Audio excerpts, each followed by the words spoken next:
The purpose of this press conference is to inform the public here in Portland and around the country of the significant human and environmental dangers posed by law enforcement's use of munition smokes.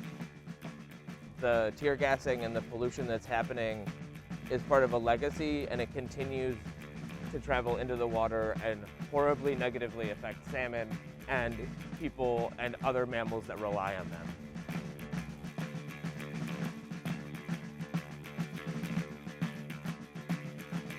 I'm Dr. Juniper L. Simonis, and I use they, them pronouns. This information is well documented. This is not hidden. This is not ivory tower research or, only happening in Antifa garages. HC is really a chemical reaction in a bottle. What's in there as a reagent is an EPA-listed hazardous waste, hexachloroethane. We find pepper balls and other powder balls, powder. We find this caked heavy metal residue. Myself and some other people decided that, let's start cleaning during protests. Let's start organizing park cleanings. I'm Morgan of TeamRaccoon, and my pronouns are they, them. We got a pretty large mutual aid donation, and we were like, trash bags and trash grabbers, that stuff's just not expensive. What is the best use of this money? So we reached out to a few different independent researchers, and they were super excited about the idea of respirator filters. So we're like, we should probably do a respirator filter exchange.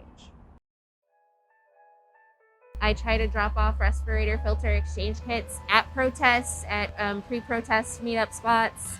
And a lot of folks just shoot me a DM on social media and say, hey, I was next to the fogger and it instantly clogged my filters at ICE last night. We're having to do this because the law enforcement agencies aren't telling us what they're using. We collect the samples from the filters. We put them in labeled bags. We're currently working with a chemistry lab in Clackamas that runs our analyses for us because chemical analyses are specialized and expensive. So we're able to pull some really important information off of these. There are so many people in neighborhoods that aren't consenting to being at these protests, that are experiencing gas in their homes. People have reached out to both of us with air filters from apartments and houses. I've had people reach out to me about their car filters. Imagine just having a quiet night at home, and then all of a sudden your children are screaming because their eyes are burning, their lungs are burning, they don't understand why, you don't understand why. The areas over there are meant for tactical play. That's just chemical weapons. Where children play makes me want to cry. We were sticking orange flags in the ground everywhere we found a chemical, and then taking a soil sample. And I don't have a count, but it's a lot. Those fogs that are released by DHS in this intersection not only gasses the entire neighborhood, but it definitely gets blown this way just from prevailing winds. That dirt is covered in heavy metal dust. That's really, really dangerous, especially for children.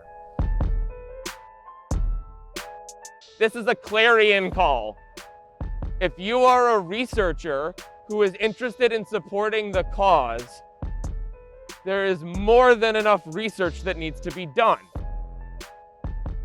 We have the GoFundMe, and we get to do micro-funded research that way.